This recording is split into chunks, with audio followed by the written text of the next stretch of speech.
but we can get into that later on. I think it'd be good to come back now to this idea of sort of the creation of societies or currency and money to kind of help societies blossom. So I guess I'm trying to understand whether societies came first and money was the tool they used, or, as I think is probably the case, but I might be wrong, monies were introduced to help societies become actual societies. There are little groups and tribes, etc. They use these kind of common exchanges with other tribes, and these things start blossoming into societies.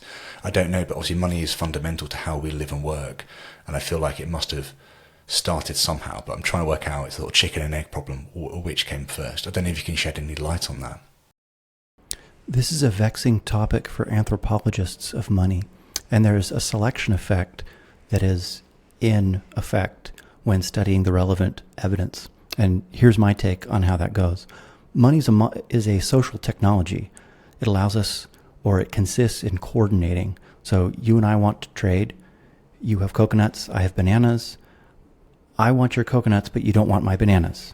Okay, so if you wanted my bananas, then we just trade 1 for 1 or 1 for 2 and we're done. But what if you don't want what I have to offer? It'd be very nice if I had something to offer that you know you could give to anyone else to get what you really wanted. We call that money.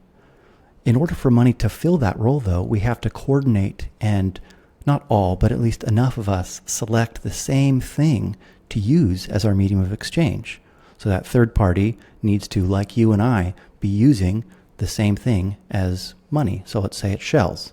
They need to accept shells in return from you. So I give you a shell, you give me the coconut, and then you use that shell to buy what you really wanted. So it's a coordination game. And if we all cooperate, we all win. If they're defectors, then they don't win, or non-cooperators. So money is a social technology that allows us to coordinate. Now here's the problem with the anthropological evidence. Societies that don't take advantage of social technologies like that tend not to last. They tend not to have written records. They tend not to have been large, prosperous empires.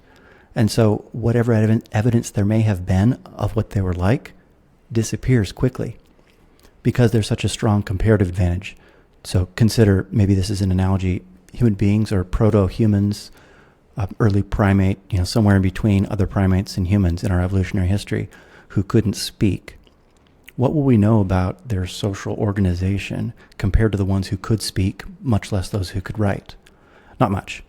Writing is a fundamental social technology. Language is. So is money.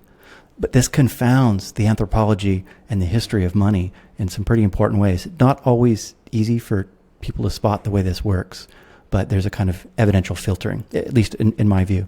So we don't actually know what came first, society or money. It might just be one and the same thing, that society is conventions of coordination, among which are words. So we coordinate to agree that this word means that thing, and that this shell represents that amount of value, and so on. So it might just be that that's what society is. It's conventions that sustain this kind of helpful and advantage-conferring coordination. So that's a long way of saying I can't answer your question, and I think the people who say they can are actually fibbing a bit about what the evidence shows, because there's an in-principle reason to think that we don't have access to some of the most important evidence, which would be to, let's say, view side by side evidence of what life was like for a tribe with money versus one without. I don't think we know the answer to that question, because money presents a people group with such a decisive advantage in terms of their ability to actually have non-barter trade. So this is maybe one helpful thought to have when reading something like David Graeber, the late great anthropologist of money, who wrote a monstrous book that I've only read little bits of. It's Debt, the First 5,000 Years. And I think this is something that Graeber misses, in fact, and many who follow him when thinking about the history of money have missed, that there are evidential filters in place. Now, I think you like to think about the philosophy of religion, is that right? In previous, massively. So maybe you're familiar with the fine-tuning argument.